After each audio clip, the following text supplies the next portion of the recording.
Watching the recent actions and reactions of many secular left-wing, Israel-supporting but Democrat-voting Americans have brought to mind a famous scene from Friends. Here we go. Pivot. Pivot. Pivot. Pivot. Pivot. Pivot. People have been arguing that the anti-Israel American left needs to take a hard look at itself. Point taken. But I think that there's a group which in many ways needs to take a harder look at itself. The pro-Israel American left.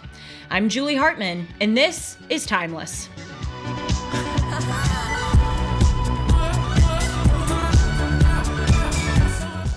Hey everyone, welcome to Timeless, and thank you so much for being here. You can catch Dennis and Julie on this channel every Monday at 1 o'clock Pacific, 4 o'clock Eastern. Of course, you can listen to it afterwards on Apple and Spotify. And Timeless premieres at that same time, Tuesdays, Wednesdays, and Thursdays. Thank you again for joining us. I know that it has been a very difficult time right now in the world as all of us are reeling from the horror of what is going on in Israel. And there also seem to be many more kind of bizarre and unsettling developments. For instance, China, as Donald Trump would say, this week is hosting a global gathering of 140 countries in Beijing to celebrate the 10th anniversary of China's Belt and Road Initiative. It's kind of ironic that many of these countries are going to China to celebrate the Belt and Road Initiative, because really what they're doing is celebrating their neo-colonialism by China. China's Belt and Road Initiative is where they essentially go into countries and industrialize them, but really they buy those countries off. But it's kind of amazing to see that alongside this event in the Middle East, we see this ascendant power, China, that is trying to steer the world towards its own hegemonic order, invite 70% of the world's nations to its country. It's probably going to be one of the largest gatherings of the 21st century. So I know that there's a lot going on, a lot of sources of confusion, and I just want to say at the outset of this video that in order to talk about and hear my analysis of these more specific newsy events, you can check out my Julie Noted news videos. I did one recently, an update on Israel, and I did another one about how I speculate that China may have had a hand in what is going on in Israel right now, and that it may not be a mere coincidence that China is hosting this gathering of 70% of the world's countries just 10 days after the October 7th pogrom in Israel. So please do check out those Julie Noted news videos. But today on Timeless, apropos of the style and intention of the show Timeless, I want to zoom out and kind of consider some developments that reveal parts of our American character that is on display right now that is really not so great to behold.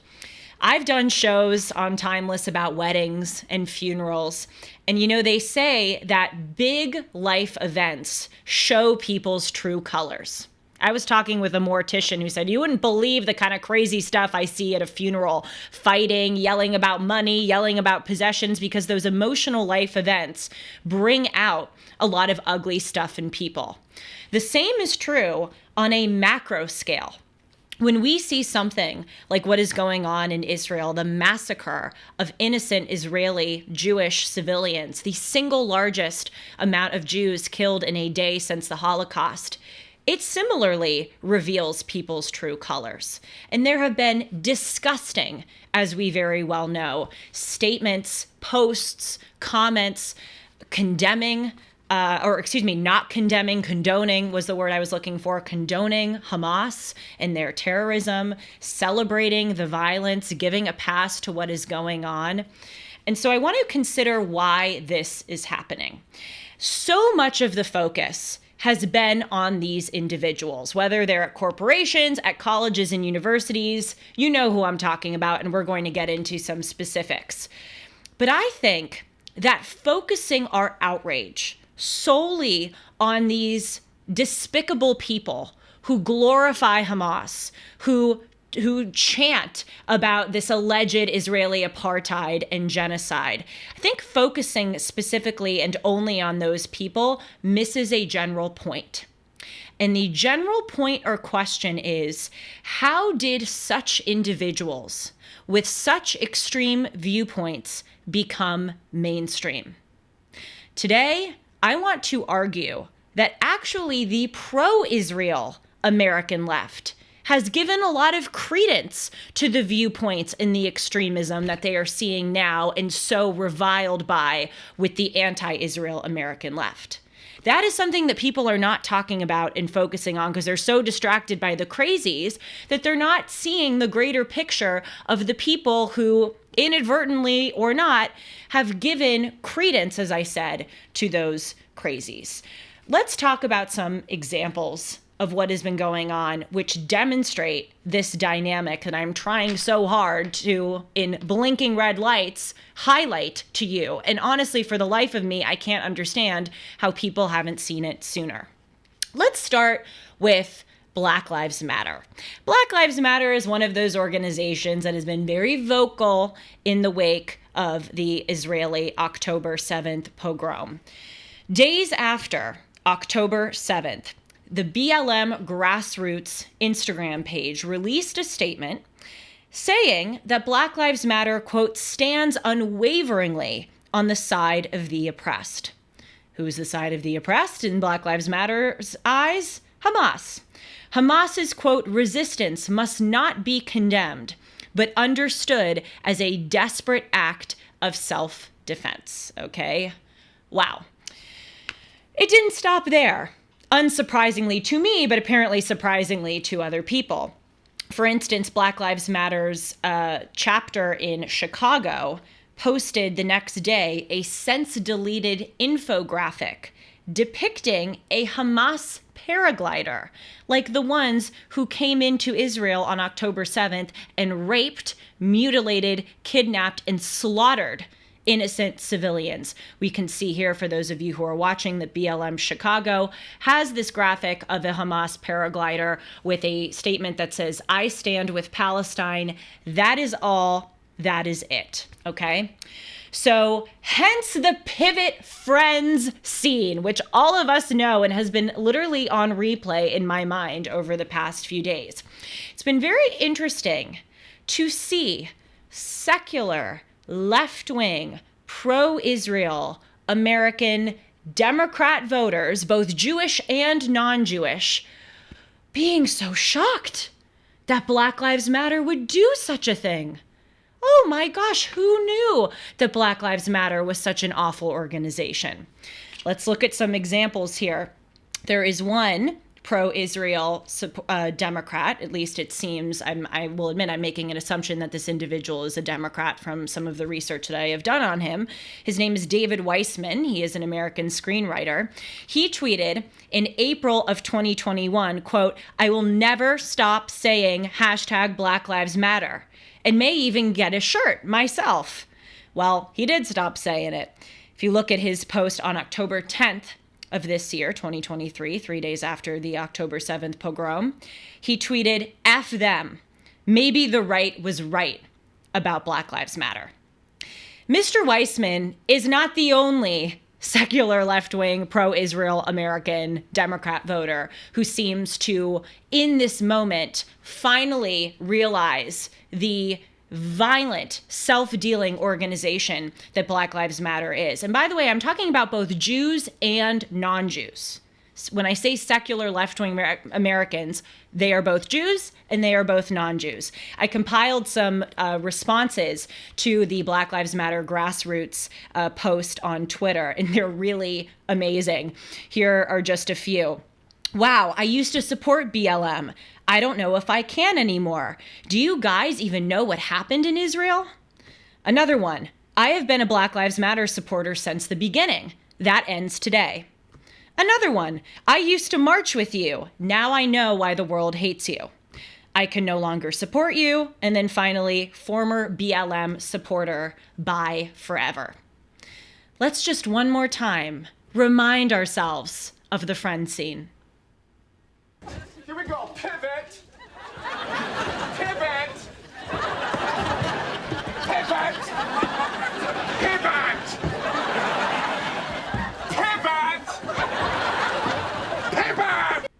That is exactly what they are doing. Pivot!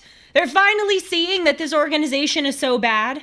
To use another analogy, a lot of these secular left-wing, pro-Israel, American Democrat voters are kind of reminding me right now of a 60-year-old sugar daddy who has been funding this hot, sexy young girlfriend for the past 2 to 3 years. And then all of a sudden, this sugar daddy wakes up one day and realizes that the sexy, hot young girlfriend that he's been funding has betrayed him, is cheating on him with another guy, and she and the other guy are conspiring to come and knock his head with a bowling ball and take all of his money. And like the pro-Israel Democrats, the 60-year-old sugar daddy is saying of the girlfriend, "You don't love me anymore?" That's exactly what these people are doing with Black Lives Matter. You're telling me that you don't love me? That you betrayed me? Of course Black Lives Matter betrayed you. The hot young girlfriend never cared about the 60-year-old sugar daddy, and Black Lives Matter never cared about you. They never were interested in you. They never actually cared about your interests. They used you, and you let yourself be used by them. You should have seen this about Black Lives Matter since the moment of its inception, since it became mainstream after the death of George Floyd in 2020. Black Lives Matter, literally since the beginning, has not divided the world between good and evil, between truth and lies. They divide the world between quote unquote oppressed and quote unquote oppressor. And so let's go back to the Black Lives Matter grassroots statement that they put out. Black Lives Matter is literally admitting this, that this is their worldview. Let me remind you, they said that they stand, quote, unwaveringly on the side of the oppressed. They don't stand with individuals. They don't stand with singular victims of a tragedy. They see the world through groups, not through individual justice, okay? And so when they say we stand on the side with the oppressed, they're literally showing you who they are.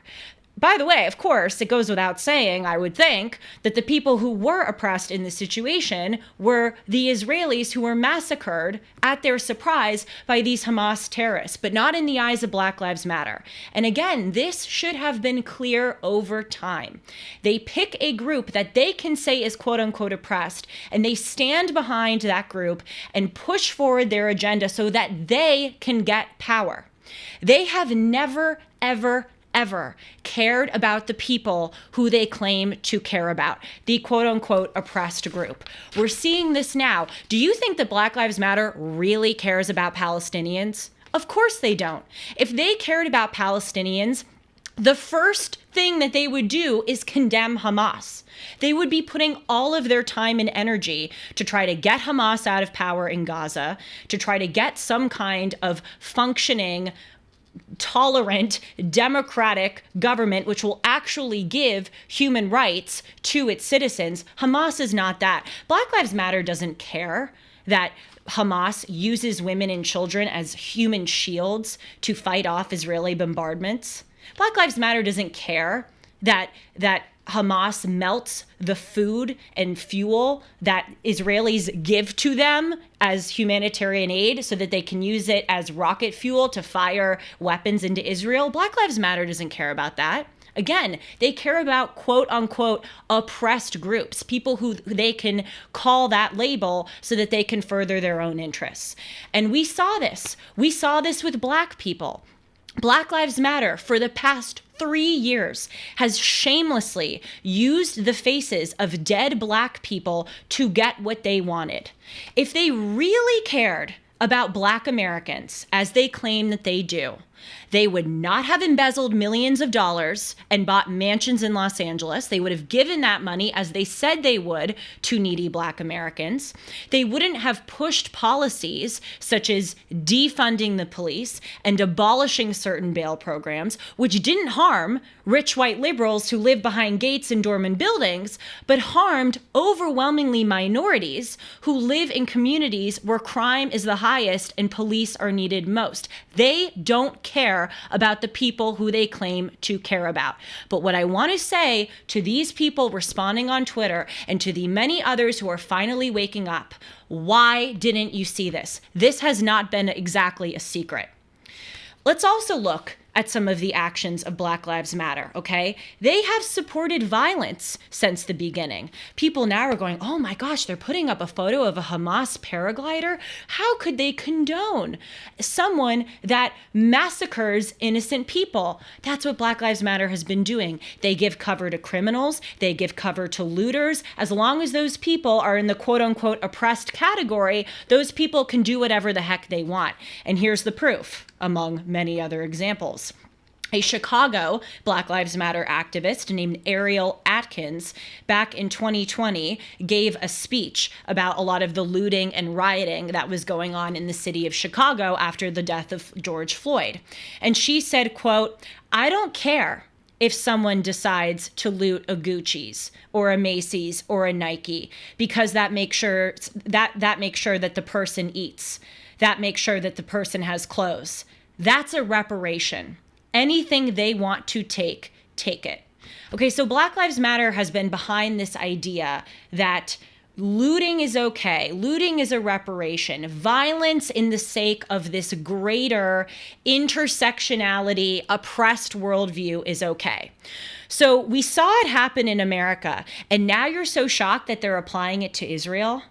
If they condoned this violence in the name of the oppressed in America, why wouldn't they do it on this other scale when it's with terrorists in a Jewish country? You're really surprised by that? Are you really surprised that they are calling Israel an apartheid state? They're using words like genocide. Again, look at what they've been doing for the past 3 years. They've called America a genocidal state. They throw around these terms all the time. They say that America is a colonial power, that it is relentlessly exploitative of Black people, that systemic, deep embedded racism is within the minds and institutions of every single American. So to really hammer the point home, when they are making up these lies and using these extreme, outlandish terms about America, why are you shocked when they're doing the same thing with Israel? And of course, on top of that, there has been all of these things that have come out which have shown that Black Lives Matter, as I said, embezzles money and is corrupt. So really, you shouldn't have been very shocked that they are continuing to show their true colors as not an honest, decent organization. Okay, so that's Black Lives Matter that people are suddenly waking up to. Let's now turn to a lot of these debacles that are going on at colleges and universities, starting with my own alma mater. Shortly after the October 7th pogrom, many of us know, 34 Harvard student organizations released a statement declaring that they, quote, hold the Israeli regime entirely responsible for all unfolding violence. Today's events, they say, did not occur in a vacuum. Israeli violence has structured nearly every aspect of Palestinian existence for 75 years. Palestinians have been forced to live in a state of death. The following days will require a firm stand against colonial retaliation. Again, they use these terms a lot. Why are you shocked when they're using them now? They continue, we call on the Harvard community to take action to stop the ongoing annihilation of Palestinians. The apartheid regime is the only one to blame. That was Harvard. A lot of other universities were seeing similar extremism and ugliness. NYU students pulled down banners which showed the faces of many of those being held hostage in Gaza. Can you imagine if those were Black people, by the way? What if there were banners up of Black people who were killed by police and people tore down those banners? Would that go over particularly well? I don't think so. Also, George Washington University, there was a march in support of Hamas. Many individuals, students, as well as faculty were wearing masks to conceal their identities. And a speaker got up and chanted, "Glory to our martyrs," each and every one. They call us savages, barbarians, terrorists, but we know who the real terrorists are. And then there was this speech by a Cornell professor to students. It was exhilarating. It was exhilarating. It was energetic. And if they weren't exhilarated by this challenge to the monopoly of violence, by this shifting of the balance of power, then they would not be human. I was exhilarated. Before we continue on with the reactions to this, I want to quickly tell you about My Pillow. I use many My Pillow products. I walk into work wearing my slippers, and then I change into the heels because slippers are far more comfortable. I also sleep on the Giza Dream bed sheets. I sleep on the My Pillow, and I use the My Towels. And you can get many of these products at a discount if you use the promo code Hartman, which is my last name spelled Hartman. For a limited time, you'll get 60% off of the Giza Dream bed sheets. That comes with a 60-day money-back guarantee and a 10-year warranty. You'll get a set for as low as $39.99 if you use the promo code Hartman. Just go to mypillow.com and click on the radio listener square and use the promo code Hartman, or call 1-800-566-6745, and you guessed it, use the promo code Hartman. I want to make it really clear. I really do use and enjoy all of these products. I would not advertise them if I didn't, so please do go and check out that great deal. Okay, so we're seeing all of this extremism, this disgusting condoning and even celebration of Hamas. Let's look at the reactions, okay? So a former Harvard, I was going to say a former Harvard alum, a current Harvard alum and a hedge fund billionaire, Bill Ackman, tweeted, "I have been asked by a number of CEOs if Harvard would release the list of all of the members of the organizations that have issued the letter assigning sole responsibility for Hamas's heinous attack on Israel so as to ensure that none of us inadvertently hire any of their members. One should not be able to hide behind a corporate shield when issuing statements supporting the actions of terrorists, who we have now learned behead babies, among other inconceivably despicable acts." When Bill Ackman tweeted that, a lot of other billionaires, rich alums who give a lot of money to these universities, and CEOs have followed suit.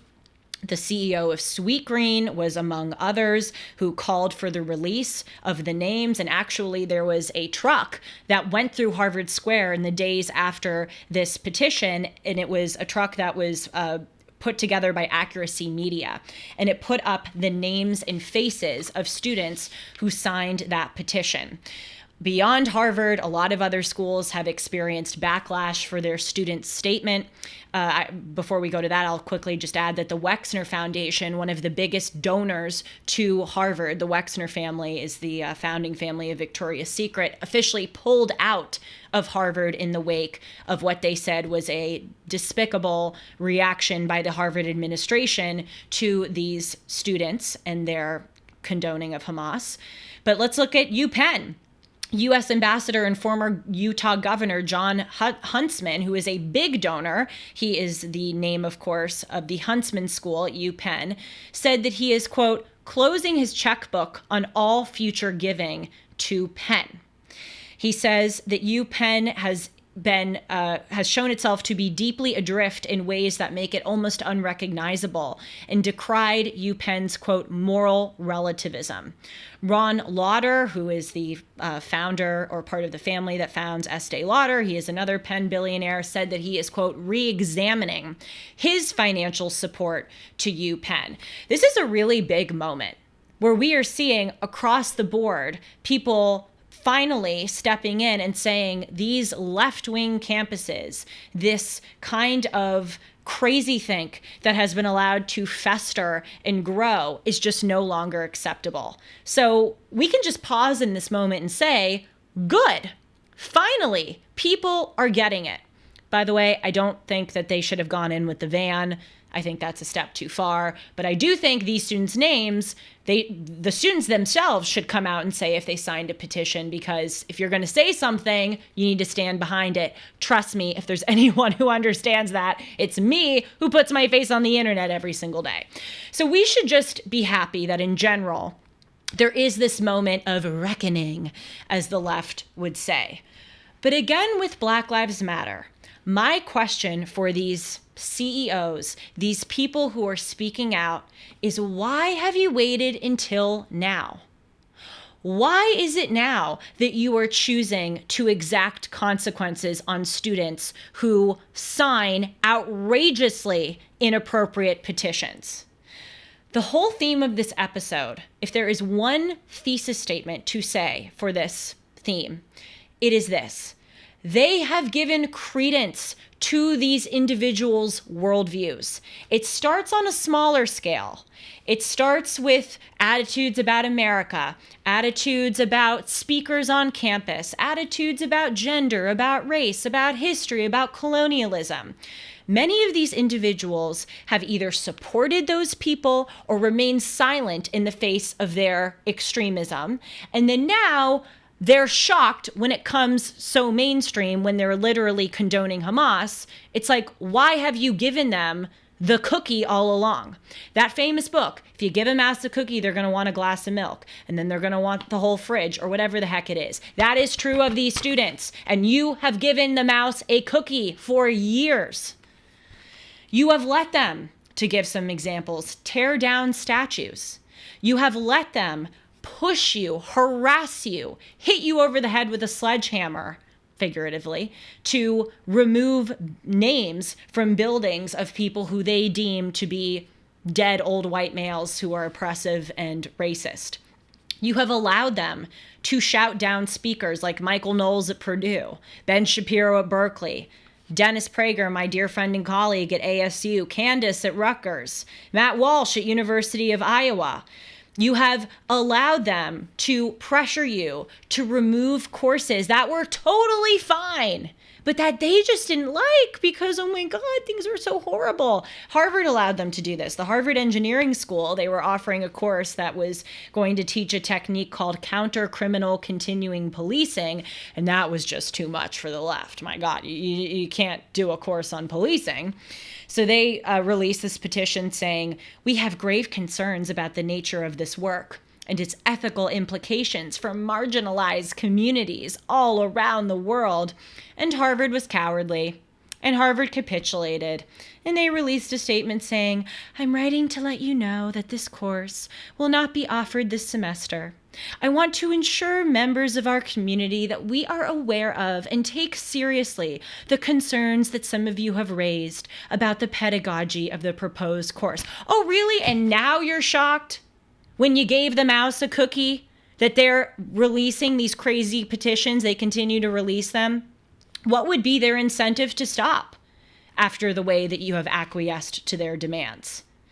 When you hear students talking about transphobia around every corner and how, gender is fluid and that colonialism and racism and microaggressions are around every corner, people probably don't see a connection between that and then them condoning Hamas, but there is, because you have allowed them to spread moral confusion.